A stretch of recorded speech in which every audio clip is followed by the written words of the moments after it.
और इस बीच पश्चिम एशिया में जारी युद्ध के बीच फारस की खाड़ी में अमेरिका और ग्रीस के तेल टैंकरों से भरे जहाजों पर हमला किया गया है।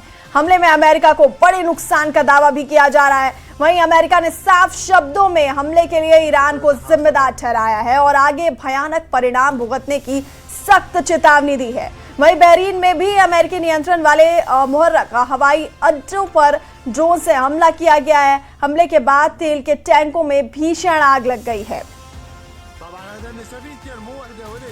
तो ये तस्वीरें हम आपको दिखा रहे हैं, फारस की खाड़ी की ये तस्वीर है जहां पर अमेरिका और ग्रीस के तेल टैंकर से भरे जहाजों पर हमला किया गया है। हमले में अमेरिका को बड़े नुकसान का दावा किया जा रहा है। वहीं अमेरिका ने साफ शब्दों में इस हमले के लिए ईरान को जिम्मेदार ठहराया है और आगे भयानक परिणाम भुगतने की सख्त चेतावनी भी दी है। वहीं बहरीन में भी अमेरिकी नियंत्रण वाले मुहर्रक हवाई अड्डे पर ड्रोन से हमला किया गया।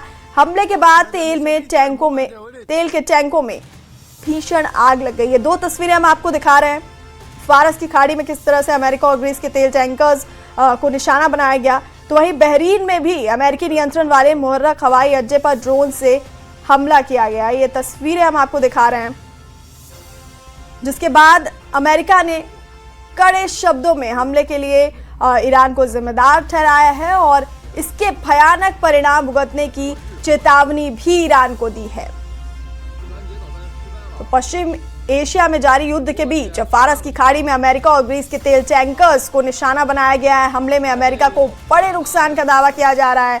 वहीं अमेरिका ने इसके लिए ईरान को जिम्मेदार ठहराया है और आगे भयानक परिणाम भुगतने की चेतावनी भी दी है। बहरीन में भी अमेरिकी नियंत्रण वाले मुहर्रक हवाई अड्डे पर ड्रोन से हमला किया गया। हमले के बाद तेल के टैंकों में भीषण आग लग गई।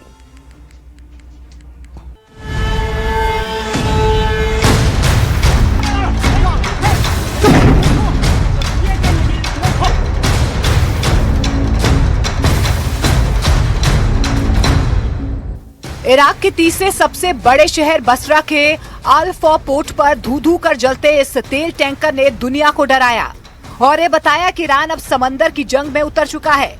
उसके निशाने पर हॉर्मुज स्ट्रेट के आसपास के समंदर के इलाके में मौजूद तेल के टैंकर हैं। बसरा के अल-फौ पोर्ट पर खड़े इस तेल टैंकर को ईरान ने रात में निशाना बनाया। ऐसा हमला किया कि तेल टैंकर समंदर में ही स्वाहा हो गया। आग की ऊंची लपटें उठी, धुआं आसमान छूने लगा। कई किलोमीटर दूर से ही तेल टैंकर से उठती आग की लपटें नजर आईं। ओमान के सलालाह पोर्ट पर भी ईरान ने वही किया जो उसके इराक के अल-फौ पोर्ट पर किया गया। वहां पर ईरान के शाहिद 136 ड्रोन ने फ्यूल टैंकर को निशाना बनाया। जब हमला हुआ तो वहां पर काम करने वाले लोग पास खड़ी जहाज पर मौजूद थे। उनकी आंखों के सामने ईरान का आत्मघाती ड्रोन आया और देखते ही देखते फ्यूल टैंकर स्वाहा हो गया।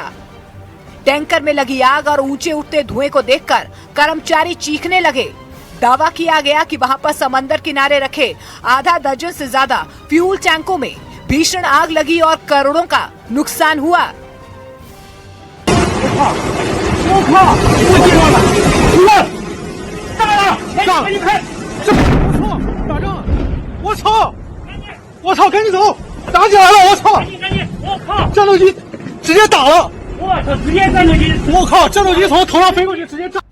बहरीन के मुहर्रक एयरबेस के पास भी ईरान ने तांडव किया। वहां भी उसने तेल टैंकर उठाया।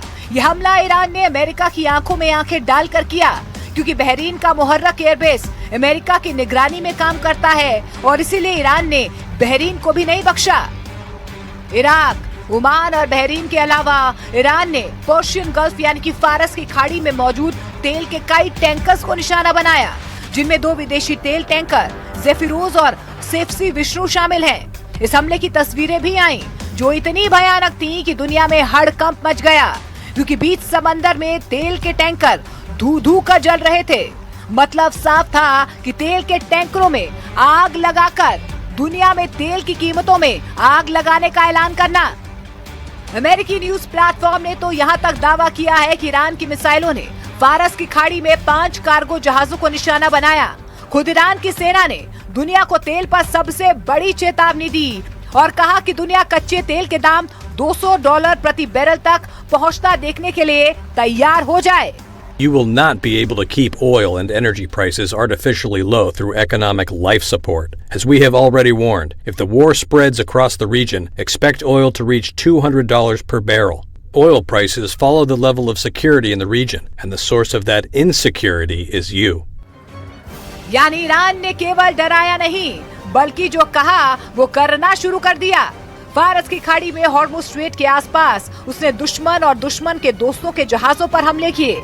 अपने आत्मघाती ड्रोन से उन्हें समंदर में ही ढेर कर दिया, जिसका अमेरिका की ओर से जवाब आया।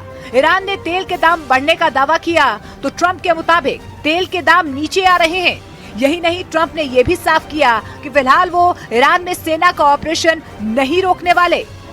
And as we take decisive action to stop the threat posed by the terrorist regime in Iran with Operation Epic Fury.